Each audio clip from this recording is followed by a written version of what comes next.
Baik, minggu ini kebetulan minggu ke-6. Minggu ke-6 itu kalau tidak salah kita berbicara terkait dengan keanekaragaman makhluk hidup, termasuk bagaimana makhluk hidup itu ada, kemudian bagaimana keanekaragamannya. Oke, sebenarnya kalau mau dikaitkan, apa kaitan materi hari ini dengan materi sebelumnya? Kita sudah pernah bicara terkait dengan ilmu pengetahuan, perkembangan alam pikir manusia, kemudian ada bumi dan alam semesta. Yang semua itu kita yakini bahwa berkembangnya ilmu pengetahuan dan adanya bumi dan alam semesta itu mendukung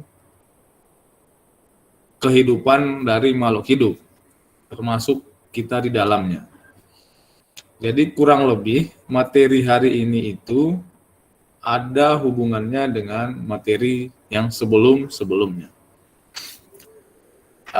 Minggu ini kita masalah tentang keanekaragaman makhluk hidup.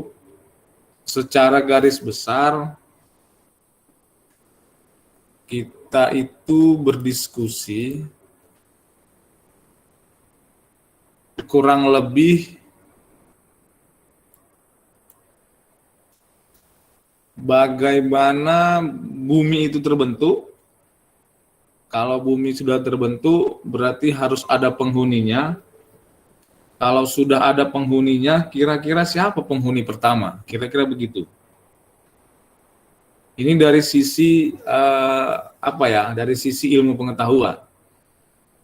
Karena nanti kalau kaitannya penduduk bumi pertama kali diciptakan siapa, bertolak belakang nanti misalnya bisa jadi bertolak belakang dengan apa yang kita percayai di kehidupan religius masing-masing kan gitu ya. Tapi ini bagaimana makhluk hidup itu terbentuk pertama kali ketika bumi ini sudah layak untuk dihuni oleh makhluk hidup. Jadi kalau makhluk hidup itu kita pahami bahwa makhluk hidup itu bukan hanya manusia, hewan dan tumbuhan, tetapi ada di dalamnya bakteri, kuman-kuman itu, termasuk lumut-lumutan misalnya, atau alga misalnya, itu semua adalah bagian dari yang dinamakan makhluk hidup. Jadi konsep-konsep makhluk hidup itu yang kita pelajari yang menghuni bumi ini, yang tadi itu, bukan hanya sebatas dari manusia, hewan, dan tumbuhan. Maka dari itu, minggu yang sebelumnya kita pelajari bahwa bumi itu bagaimana terbentuknya dengan berbagai teori. Ada yang teori Big Bang dan seterusnya. Jadi kondisi bumi di awal itu kalau yang masih ingat mungkin minim oksigen mungkin, sehingga otomatis makhluk hidup yang pertama hidup di saat itu adalah makhluk yang sedikit menggunakan oksigen. Bayangkan kalau pada saat itu misalnya oksigen yang bisa dihirup itu atau yang bisa digunakan itu terbatas di alam, sementara makhluk hidup yang hidup pada saat itu harus membutuhkan oksigen. Maka terjadilah yang namanya mungkin perebutan oksigen. Seperti saat ini ya kan, terjadi perebutan tabung oksigen. Permintaan lebih besar daripada persediaan. Sehingga harga tabung oksigen itu yang biasanya di bawah 1 juta bisa melampaui 1 juta. Karena banyak orang membutuhkan karena karena dipengaruhi oleh faktor-faktor lingkungan. Kurang lebih seperti itu. Jadi siapa yang tahan pada saat itu, maka yang tahan pada saat itu adalah makhluk hidup yang sedikit menggunakan oksigen dalam kehidupannya. Kalau kita dengan kondisi pada saat itu yang sedikit oksigen, otomatis mungkin kita tidak bisa hidup. Karena semua aktivitas kita membutuhkan oksigen. Itu yang dipahami. Jadi kurang lebih berpikirnya mulai dari hal seperti itu.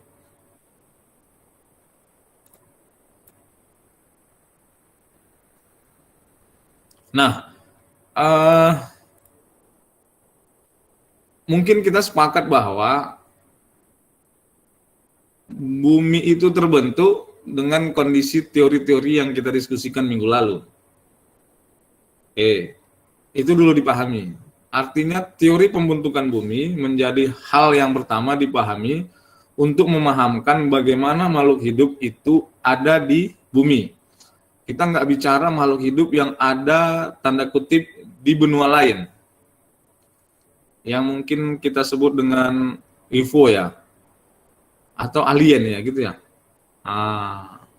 Kalau sekarang ini makin banyak juga pemberitaan bahwa bumi kita ini diamat-amati oleh makhluk lain di luar benua, di luar bumi.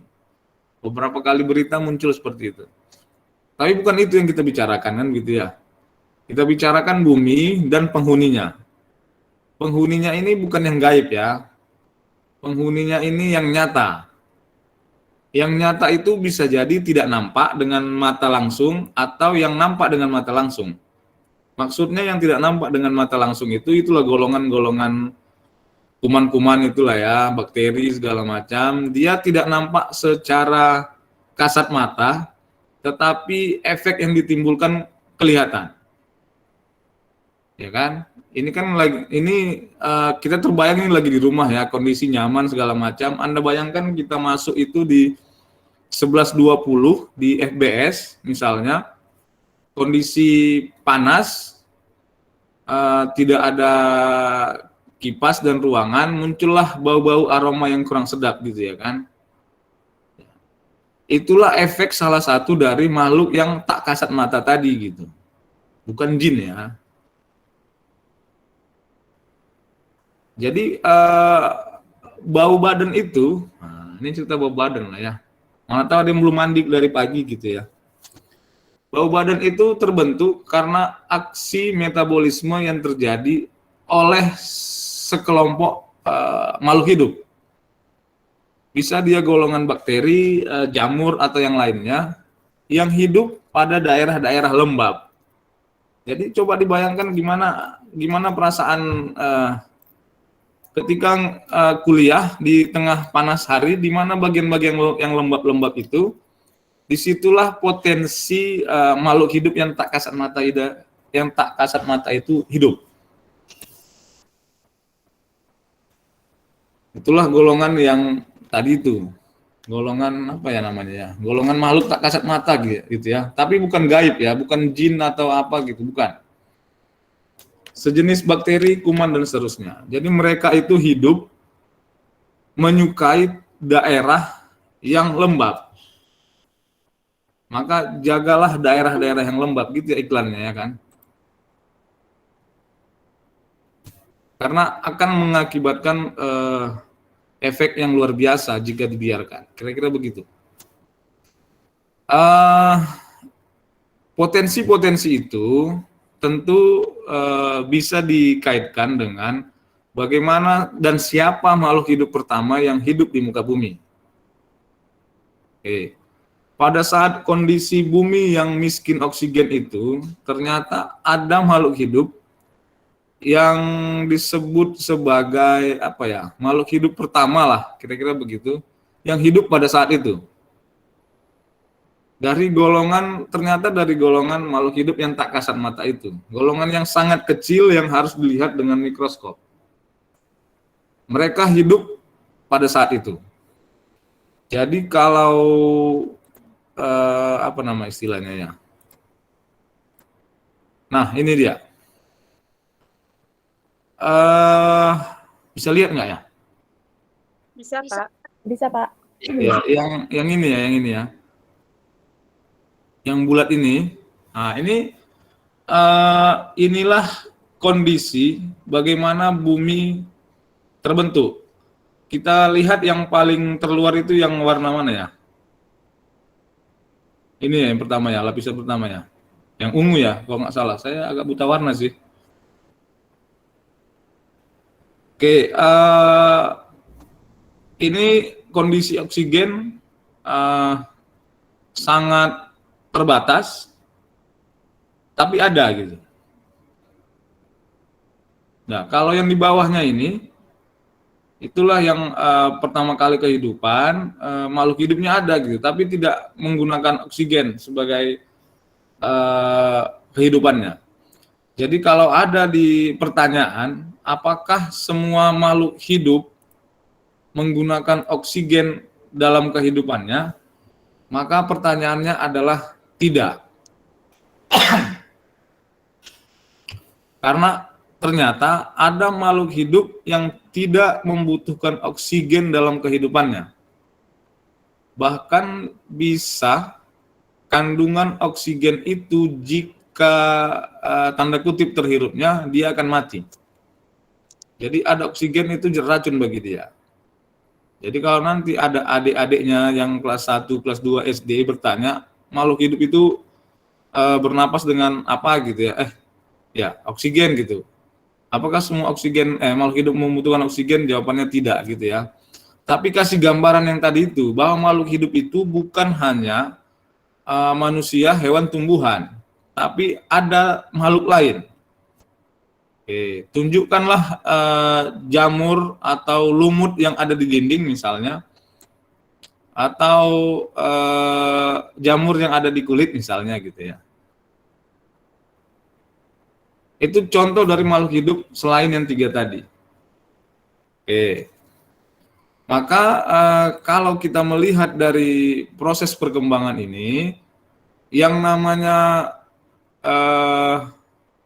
mana ya? Manusia ya mungkin ya. Manusia itu kurang lebih tidak terlalu tua sekali umur kehidupannya, kira-kira begitu. Ya kurang lebih sama lah zaman waktu Jurassic Park itu hidup, kira-kira gitulah. Nah, ya tidak sampailah seberapa ya. Tidak terlalu lama dibandingkan dengan jenis makhluk hidup yang hidup pada 3.200 miliar tahun yang lalu misalnya. Berapa tuh? 3.200 miliar tahun yang lalu. Nah, silakanlah dikonversi sendiri gitu ya. Jadi apa hikmahnya? Ada hikmah di balik itu. Manusia itu ternyata ada yang lebih duluan menghuni bumi ini gitu. Itulah golongan-golongan cyanobacteria misalnya. Nanti searching boleh di Google. Golongan-golongan bakteri fotosintetik yang hidup ternyata duluan sampai sekarang hidupnya gitu. Artinya apa? Ternyata manusia itu tidak perlu terlalu sombong dibandingkan dengan yang lain gitu ya kan. Karena ada ternyata makhluk hidup ciptaan Tuhan itu yang hidupnya jauh lebih lama dibanding dengan kita gitu. Kira-kira begitu. Yang cyanobacteria tadi itulah yang merangsang pertumbuhan atau peningkatan kapasitas oksigen di udara. Kalau ingat fotosintesis ya, tahu fotosintesis ya? Pernah dengar istilah fotosintesis ya? Di tumbuhan kan ada ya. Jadi kalau jambu itu harus ada matahari, nanti ya kata kecilnya, nanti di daunnya dimasak gitu kira-kira ya, ada matahari, nanti di daun dimasak, nanti lama-lama jadi buah kira-kira gitu kan. Nah, tumbuhan itu kan menghirup CO2 menghasilkan O2, itu yang kita pahami kan gitu ya. Maka yang golongan cyanobacteria tadi itu ya begitu gitu. Mereka tumbuh hidup banyak, menghasilkan O2 yang banyak ke atmosfer atau ke udara. Sehingga muncul makhluk-makhluk hidup yang lain yang nanti mungkin berikutnya dipelajari. yang berminat dengan makhluk hidup.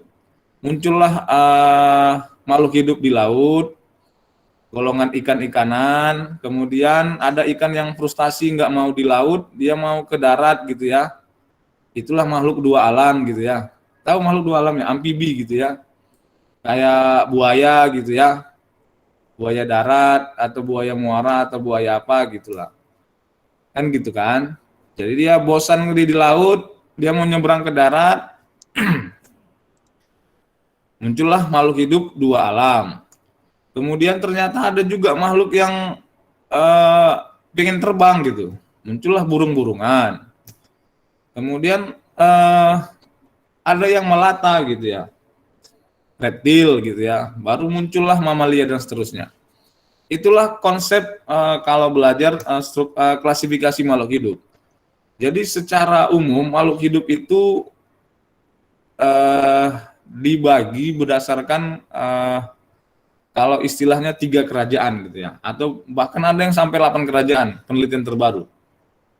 Tapi manusia tidak ada di situ gitu, karena manusia yang membagi itu gitu.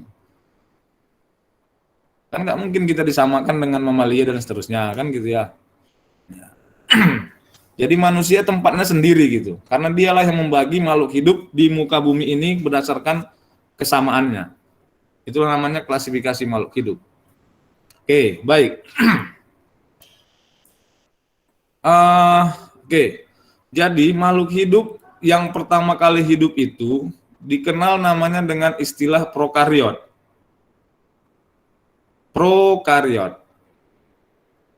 Itu eukariot. Prokariot itu makhluk hidup yang paling sederhana di muka bumi. Contohnya apa? Bakteri.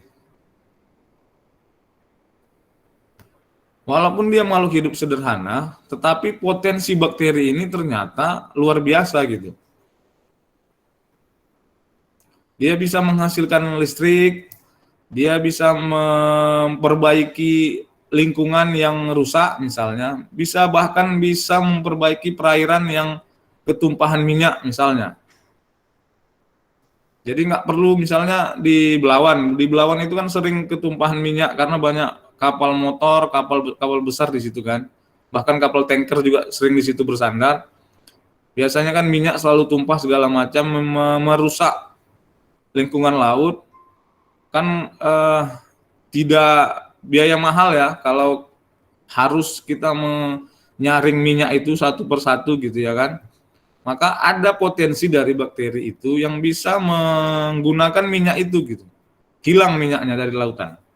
Kira-kira gitu. Bahasa apa ya? Bahasa sederhananya dia makan minyak, kira-kira gitulah. Dia makan minyak itu, dia olah sehingga dia keluarkan nanti jadi tidak berbahaya bagi lingkungan. Itulah bakteri. Maka muncul istilah yang lagi tren sekarang itu adalah bioremediasi gitu. Ya, bioremediasi itu bagaimana usaha memperbaiki sebuah lingkungan dengan bantuan makhluk hidup. Jadi kalau ada kerusakan misalnya di lingkungan karena pertambangan misalnya, maka dikasihlah beberapa kelompok makhluk hidup untuk memperbaiki tanah misalnya, dan seterusnya. Nah, itu termasuk golongan prokariot. Prokariot inilah yang diyakini bahwa mereka lah yang hidup pertama menghuni bumi ini. Ketika bumi ini pertama kali terbentuk. Nah, nanti kalau cerita berikutnya itu istilahnya dengan evolusi istilahnya. Tahu pernah dengar evolusi ya? Evolusi biologi tapi ya. Karena kalau di SMA nanti kita belajar ada evolusi industri. Ada evolusi 4.0 gitu ya. Nah, ini yang kita diskusikan adalah evolusi biologi. Jadi kalau cerita evolusinya, evolusi itu kan evolusi biologi kurang lebih dimaknai perubahan yang terjadi secara sangat lambat. Manusia sebenarnya tidak terjadi evolusi kan gitu. Karena manusia zaman dulu pun sampai sekarang segitu-segitu juga gitu. Paling yang membedakan adalah rasnya. Tinggi, rendah, mancung, apa lagi? Dan seterusnya, ya kan? Nah, itu rasnya. Tapi manusianya tetap gitu. Oke, jadi apa yang berevolusi nanti kita diskusikan. Jadi prokariot ini berevolusi, berubah menjadi eukariot. Nanti boleh di searching di Google lah. Nanti terlalu lama kita. Baik, oke, ini gambar dari sel hewan dan sel tumbuhan. Yang atas itu adalah sel hewan. Yang bawah adalah sel tumbuhan.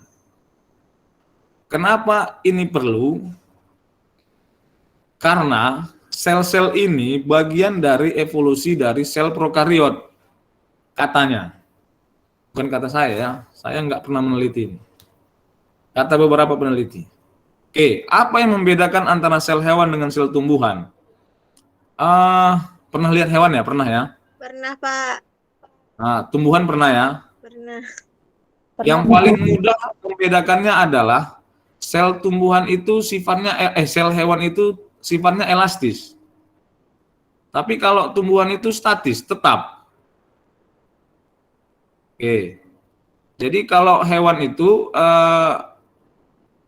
bisa apa ya? Pokoknya dia elastis, gimana ya maksudnya? Elastis itu gimana ya maksudnya? Kalau tumbuhan itu kan tetap ya. Mau diapa-apain pun gitu-gitu. Artinya permukaannya itu keras. Kalau sel hewan kan enggak. Ada lembek-lembek gimana, bisa bengkok kemana kemari gitu ya. Artinya ada persendian segala macam, kemudian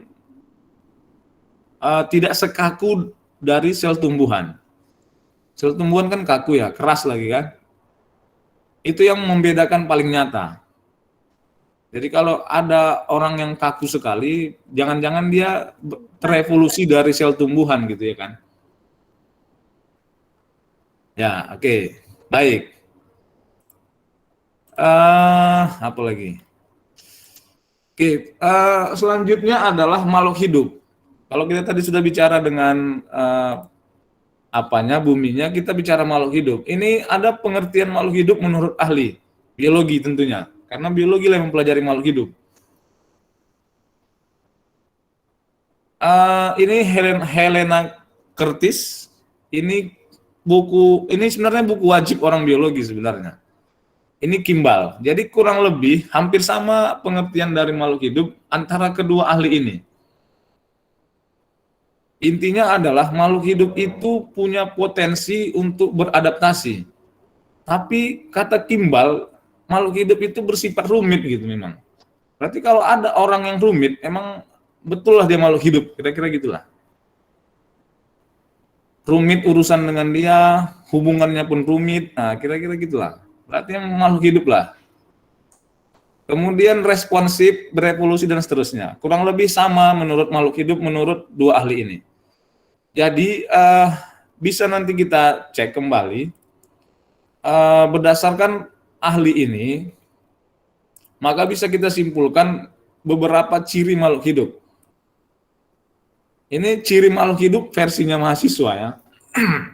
Kalau versinya anak sekolah dasar nggak kayak gini ya kan, nggak seperti ini dia. Makan, minum, tidur, bernapas gitu versinya ya kan. Kalau mahasiswa nggak begitu lagi versi ciri makhluk hidup. Ciri makhluk hidup itu yang pertama adalah bermetabolisme. Memahamkan metabolisme itu kira-kira begini. Kita makannya jadi daging, jadi darah, keluar sisanya. Itulah contoh metabolisme. Artinya ada proses yang terjadi di dalam tubuh ini sehingga nasi yang putih itu bisa keluar jadi apa ya, coklat ya. Gitulah. Kemudian bisa menjadi penambah darah misalnya, atau bisa menjadi penambah massa otot, bukan daging ya. Jadi sebutan daging dalam biologi itu tidak ada, tapi sebutannya namanya massa otot. Oke. Daging kita ini otot sebenarnya, gitu, kurang lebih begitulah. Itu contoh metabolisme sederhananya. Nah, yang termasuk metabolisme itu banyak. Ada sistem bernafas, ada sistem pencernaan, ada sistem regulasi, ada sistem hormon, ada sistem peredaran darah, dan seterusnya. Itu hubungannya dengan metabolisme. Oke, bagaimana kita menghirup O2 bisa keluar CO2, itu kan metabolisme ya. Kenapa nggak O2 aja yang keluar? Kenapa mesti ada yang dikeluarkan gitu kan? Anda bayangkan coba, kita menghirup O2, nggak ada yang keluar gitu. Bisa jadi kita menggembung gitu ya. Tapi karena ada proses metabolisme di situ, maka pastikan kembali bahwa ciri nomor 1 ini ada pada diri kita masing-masing. Ada ya? Ada. Alhamdulillah lah kalau ada. Yang kedua itu adaptasi. Adaptasi itu kurang lebih adalah menyesuaikan diri. Menyesuaikan diri sama lingkungan. Lingkungan itu lingkungan apa aja pun jadi. Kalau dulu masuk kuliah pertama kali, boleh direnungkan kembali. Kan masih apa ya? Kemarin itu masih, ini tamu berapa ya? 20, Pak. Oh, belum sempat luring ya? Belum, Pak. Oke, biasanya mahasiswa baru itu yang pertama kali masuk luring, seminggu di awal itu kan ngekos banyak ya. Seminggu di awal itu biasanya sakitnya demam, apa ya? Buang air besarnya itu agak mencair-cair gitu ya. Itu seminggu pertama itu. Itu bagian dari adaptasi. Karena minggu pertama perkuliahan itulah minggu pertama yang sangat meyakinkan bagi dosen untuk memberikan tugas sebanyak-banyaknya. Nah, baru nanti kan terasa gitu ya. Baru muncullah nanti minggu keduanya update status gitu kan. Sekarang kan kalau curhat itu lebih enak di status medsos ya. Itu kan bagian adaptasi kaum milenial ya kan. Curhat itu lebih enak di medsos. Muncullah kalau SMA itu tidurnya jam 10, kuliah itu tidurnya jam 1, bahkan jam 2 gitu ya. Kalau mau lihat lagi lebih ekstrim lagi, lihat medsosnya mahasiswa biologi gitu. Bahkan sampai jam 4 pagi nggak tidur-tidur itu. Mengerjakan laporan praktikum. Itu bagian dari adaptasi. Maka nanti kalau sudah terlewati yang itu semua, maka dia akan diwisuda, kan gitu ya. Siapa yang tidak bisa melewati itu, maka dia tidak akan lulus tepat waktu. Maka dia gagal dalam adaptasinya. Kurang lebih begitu. Itu yang dimaksud dengan adaptasi. Bagaimana kita menyesuaikan diri, maka ada pepatah itu mengatakan begini, pepatah atau apa saya nggak tahu. Berteman dengan tukang parfum, kita akan kecipratan wanginya, kira-kira begitu ya. Kalau berteman dengan yang lain, kita akan seperti itu, kurang lebih begitu. Itu karena adaptasi terhadap lingkungan. Kalau kita ke pegunungan dingin, otomatis mengambil jaket gitu ya. Tapi ada juga orang yang membuka baju misalnya, itu bagian adaptasi dia, versi dia. Itu contoh adaptasi. Tumbuhan di gurun itu, kenapa kaktus itu seperti itu daunnya? Daunnya mengecil. Karena dia beradaptasi dengan lingkungan gurun yang sangat panas dengan kondisi air yang sedikit. Tapi kan tumbuhan itu harus tetap membuka mulut daunnya kan, berespirasi. Maka untuk mengurangi laju respirasi, untuk mengurangi penguapan air, diperkecillah daunnya. Tapi kita nggak seperti itu. Kalau sedikit oksigen bukan hidung kita diperkecil gitu, enggak. Atau biasanya pakai 2 lubang hidung jadi 1, bisa jadi seperti itu ya. Karena kekurangan oksigen. Itu contoh adaptasi. Kemudian yang ketiga ada reproduksi. Reproduksi di sini mungkin di awal kemarin kita diskusi adalah organ reproduksinya. Bukan hasil dari reproduksi. Karena dia punya organ tapi bisa tidak menghasilkan.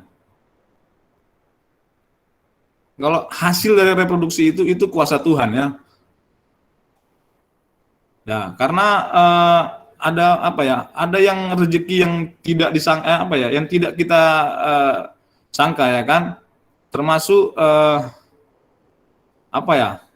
Itu artinya hasil dari reproduksi itu bukan merupakan ciri dari makhluk hidupnya, tapi keadaan organ reproduksi pada sebuah makhluk hidup, pada suatu makhluk hidup, itulah ciri makhluk hidup.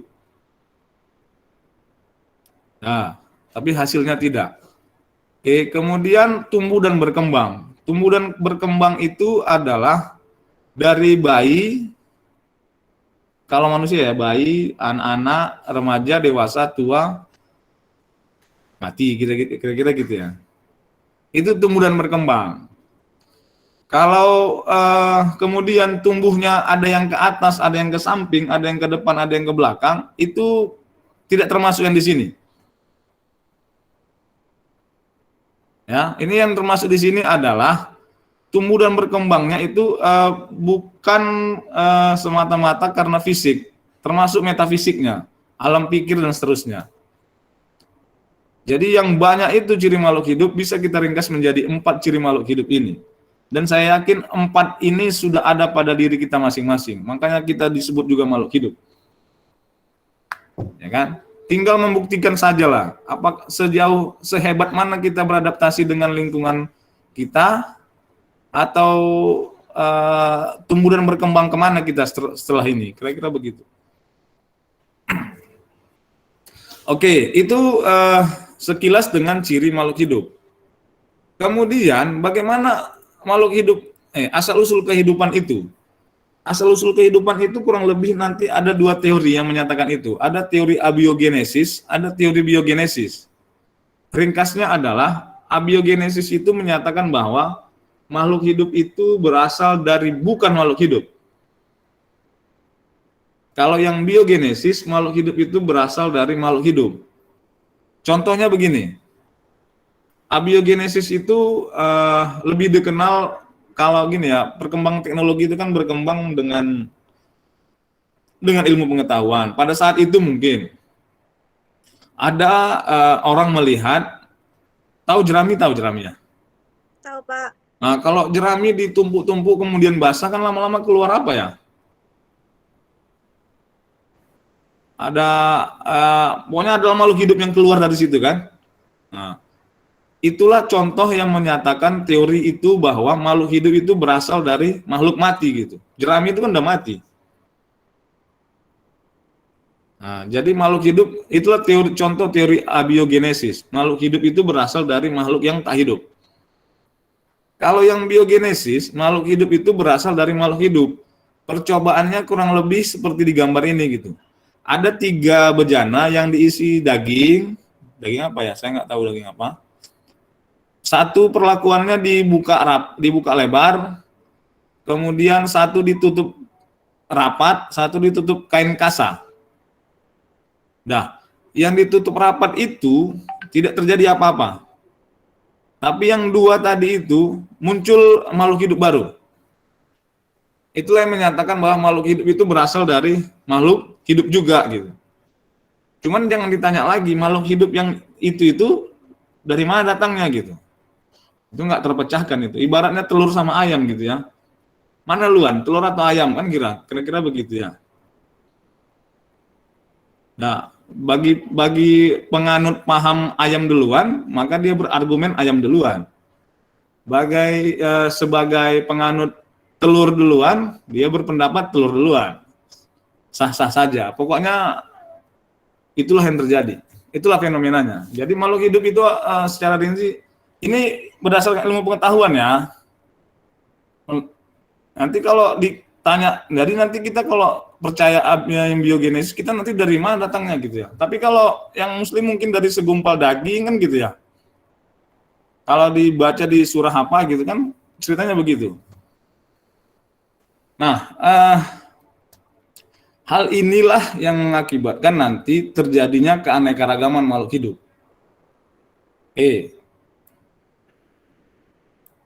Nah, sebelum kita masuk ke keanekaragaman makhluk hidup itu, apakah spesies berubah? Kan kira-kira begitu ya. Apakah manusia zaman dulu sampai sekarang berubah? Saya pikir tidak kalau manusia. Tapi kalau wajah dan seterusnya bisa berubah. Tergantung siapa tetangganya lah gitu ya. Kemudian dari mana keanekaragaman makhluk hidup itu berasal? Oke, ini kita diskusikan. Bagian sesi terakhir dari ini. Oke, ini kita cerita tadi evolusi biologi. Jadi kalau cerita evolusi biologi, jika di searching di internet pasti yang keluar namanya Charles Darwin. Itu yang diagung-agungkan, yang menyatakan bahwa menurut orang itu bahwa makhluk hidup berasal dari kera. Padahal bukan itu ceritanya. Darwin itu mengemukakan bahwa adaptifnya seseorang terhadap lingkungannya akan menimbulkan keragaman. Maka dia buktikan di Kepulauan Galapagos. Nanti searching di internet di mana Kepulauan Galapagos. Di situ ditemukan, tahu burung pelatuk? Tahu, Pak. Kalau zaman saya dulu waktu kartun ada tuh Woody Woodpecker ya, kalau nggak salah ya. Yap. Film kartunnya. Sekarang ada lagi apa enggak? Saya nggak tahu. Nah, dia menemukan di kepulauan itu ada lebih dari 11 jenis burung pelatuk. Nah, apa yang membedakan kenapa sampai burung pelatuk yang satu jenis itu menjadi 11 jenis? Ternyata yang membedakan adalah faktor lingkungannya. Lebih detail lagi, faktor makanannya. Jadi paruh, tahu paruh ya? Paruh burung tahu ya? Pak. Tahu Pak. Nah, paruh burung itu ternyata bisa berbeda dari sisi makanannya. Jadi pemakan daging, pemakan batang-batang pohon itu, pemakan biji, pemakan buah itu berbeda paruhnya. Dari yang awal cuma satu, karena faktor lingkungan, karena faktor makanan menjadi 11. Otomatis kan bertambah keragamannya kan? Itu contoh bagaimana faktor lingkungan itu mempengaruhi keanekaragaman makhluk hidup. Contohnya, karena ada makanan. Jadi perubahan karakter itu memunculkan jenis baru.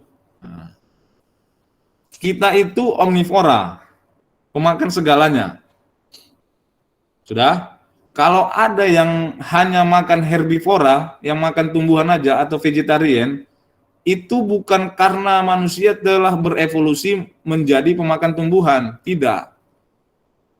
Karena mungkin daging nggak ada di rumahnya, kira kurang lebih seperti itulah. Nah, gitu ya. Oke.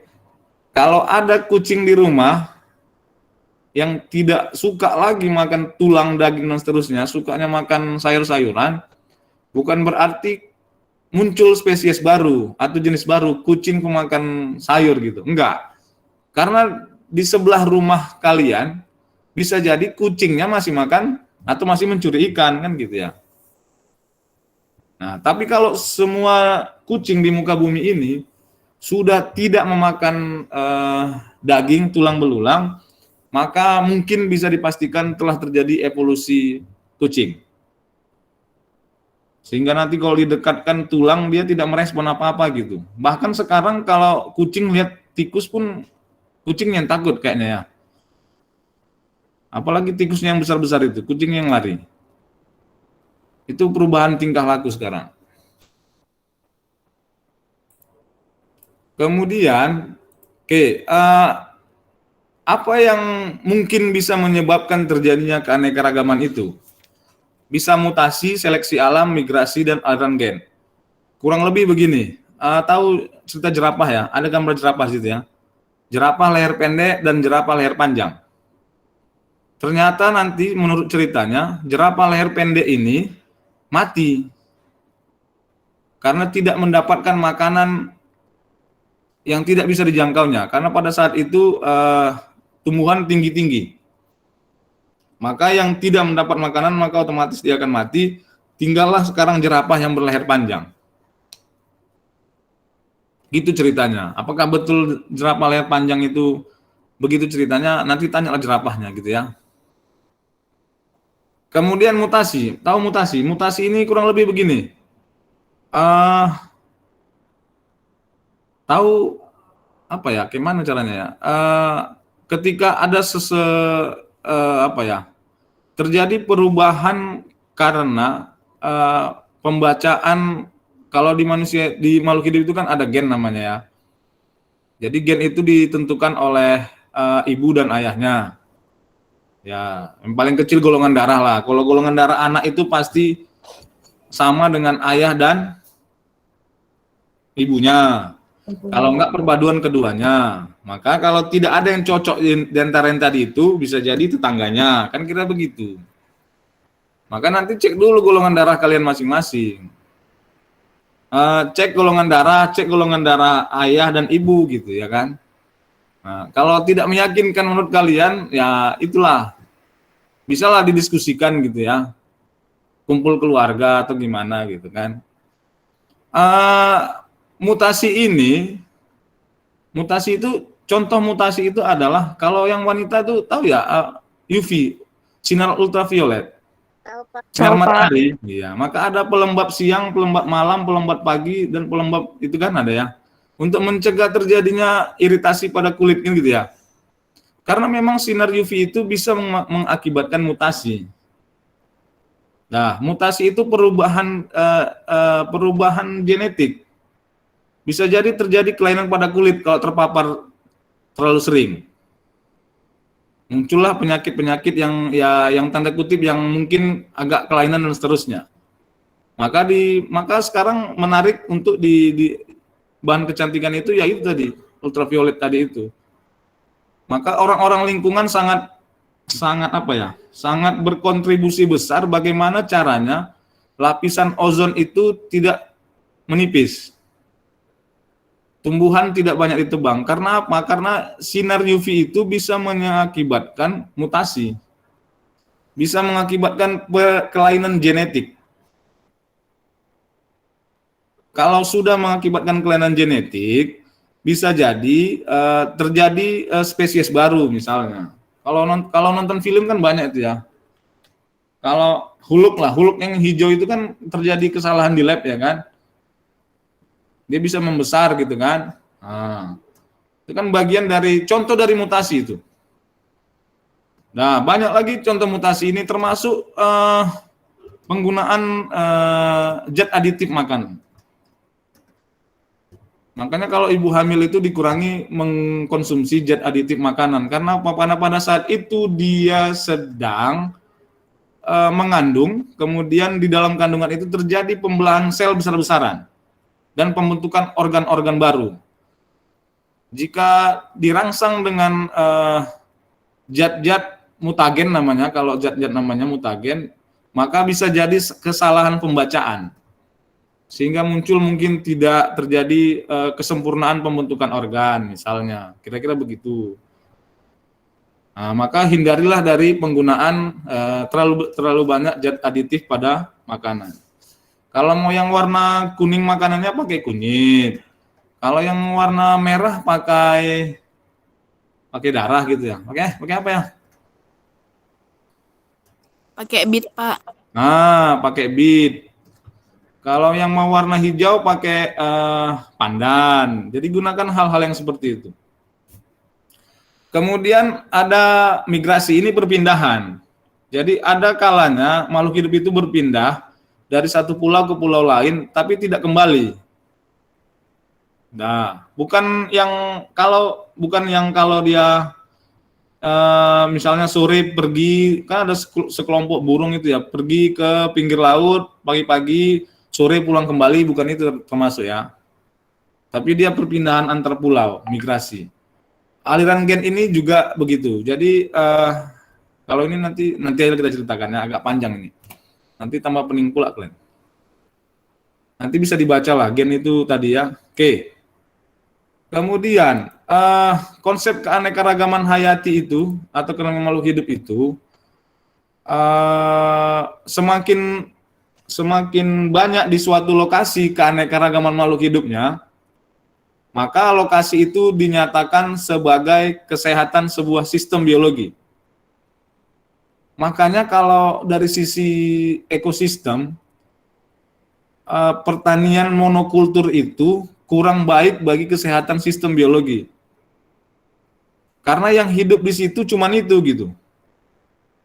Dibanding gini, hutan produksi, hutan sawit misalnya, itu kan hanya sawit yang ada di situ dan komplotan-komplotannya kan gitu ya. Dibanding dengan hutan asli yang ada di hutan-hutan sana, mana lebih banyak jenis tanaman, jenis hewan yang hidup. Otomatis yang hutan-hutan yang masih terawat itu kan, yang belum terjamah itu. Maka ketika semakin banyak yang menghuni sebuah ekosistem makhluknya, maka semakin baiklah sistem biologi di situ berkembang. Oke. Kemudian gimana dengan tingkatan keanekaragaman hayati?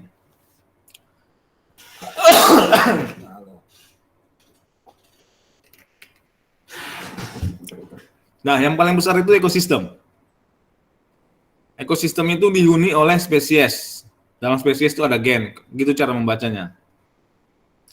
Jadi kalau semakin banyak spesies di sebuah ekosistem, semakin sehat lingkungannya.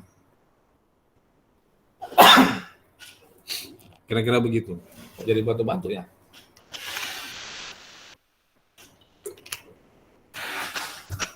Dah. Kemudian bagaimana dengan di Indonesia? Kalau bisa terbaca lah, kira-kira beginilah. Ini saya ambil dari bukunya LIPI tahun 2014, laporannya tahun 2020. Keanekaragaman ekosistem itu di Indonesia itu ada dua, ekosistem alam, ekosistem buatan. Nah, ekosistem buatan itu termasuk pekarangan rumah. Yang punya pekarangan ya, yang nggak punya jangan. Ekosistem tambak, kolam dan seterusnya itu termasuk dengan ekosistem buatan. Kalau yang alam itu ya yang alami tentunya ya. Oke, ada ekosistem air tawar dan seterusnya. Nanti ada pembagian-pembagiannya. Kemudian kalau ekosistem jenis atau spesies ini ada biota laut, ada biota terestrial. Di dalamnya ada hewan, tumbuhan, alga dan seterusnya, mikroba pun ada. Nah, itu kondisi di Indonesia. Ini ekosistem gen, hewan, tanaman, mikroba. Tidak ada manusia di sini ya. Nah, kemudian gimana persebaran makhluk hidup di muka bumi? Jadi gini, nanti kalau kita mau, ini terkenal nih si apa ini? Ini dia nih. Jadi dia bagi Indonesia itu berdasarkan 3 garis. Ini masing-masing 6 orang ya. Wallace 6 orang, Weber itu 6 orang, Lydekker 6 orang. Jadi ini garis Wallace itu dibagi 2. Apa buktinya? Apa dampaknya dibagi 2? Flora fauna di bagian barat nih itu berbeda dengan bagian timur ini. Justru yang di sini turunnya ke bawah, yang mendekat kemari. Makanya kanguru itu kanguru ada di Papua, ternyata ada ya. Jadi hewan dan tumbuhannya tidak mengalami kemiripan antara yang hidup di bagian barat dengan bagian timur gitu. Kecuali dipindahkan ya, kalau dipindahkan ya jadi mirip kan gitu ya. Tapi aslinya terjadi perbedaan flora fauna antara bagian barat Indonesia dengan bagian timur Indonesia. Nah, termasuk yang garis Weber ini. Nah, ini. Jadi Asia itu sampai sini, Asia. Yang kemarin itu Australia. Makanya flora fauna di Papua itu hampir mirip dengan yang ada di Australia. Nah, kalau nanti Anda jalan-jalan ke Papua, tapi jangan sekarang, nanti agak payah ya. Itu amati flora faunanya, kemudian Anda jalan-jalan lagi ke Australia. Kan jurusan apa? Prancis ya? Ya, harusnya sudah pernah ke Perancis gitu ya. Jangan sampai lulusan sarjana pendidikan bahasa Perancis nggak pernah ke Perancis gitu kan. Nanti kan muridnya nanya, Perancis itu gimana Bu? Ya gitulah kan kira-kira gitu ya. Jadi kondisi flora fauna itu berbeda ternyata. Maka dibuatlah garis-garis ini. Garis Wallace, garis Weber, dan garis Lydekker. Nanti ini familiar ya. Ini namanya biogeografi. Biogeografi itu adalah kondisi geografis berdasarkan biologinya. Nah, bahkan manusianya juga berbeda ternyata kan gitu ya. Penghuni manusia penghuni bagian barat Indonesia itu berbeda dengan bagian timur. Rasnya ya, bukan karena terjadi evolusi manusianya, tapi rasnya. Bahkan di Sumatera Utara saja, ras itu di Sumatera Utara daratan dengan di Pulau Nias ternyata rasnya juga berbeda. Pulau Nias itu sama dengan di Pulau Mentawai ternyata. Kalau mau lihat kenapa bisa berbeda, ternyata ada evolusi jalur-jalurnya. Mereka itu datangnya dari mana gitu ya kan, kemudian mendiami pulau itu gitu. Boleh diamati perpindahan penduduk. Termasuk Prancis kan gitu ya.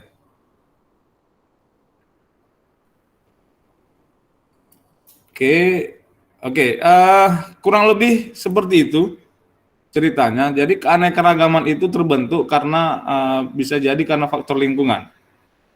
Tapi dominan lebih kepada faktor lingkungan. Perubahan itu akan mengakibatkan spesies baru, maka dinamakan keanekaragaman hayati. Semangka yang kita makan pada hari ini itu bukan semangka yang awal ditemukan semangka, tapi sudah mengalami rekayasa genetik. Jadi semangka asli itu nggak seperti itu gitu. Sudah mengalami rekayasa genetik. Maka ada muncul semangka kuning, merahnya tanpa biji, dengan biji gitu ya. Itu bagian dari rekayasa genetik. Maka yang perlu kita lestarikan itu adalah aslinya. Yang aslinya. Maka ada bank biji, ada bank gen, dan seterusnya. Kalau yang kita kenal dengan bank menyimpan uang, sekarang sudah ada yang bank menyimpan biji, menyimpan gen, dan seterusnya. Karena untuk melestarikan makhluk hidup. Oke, baik. Terima kasih atas perhatiannya. Mudah-mudahan tercerahkan.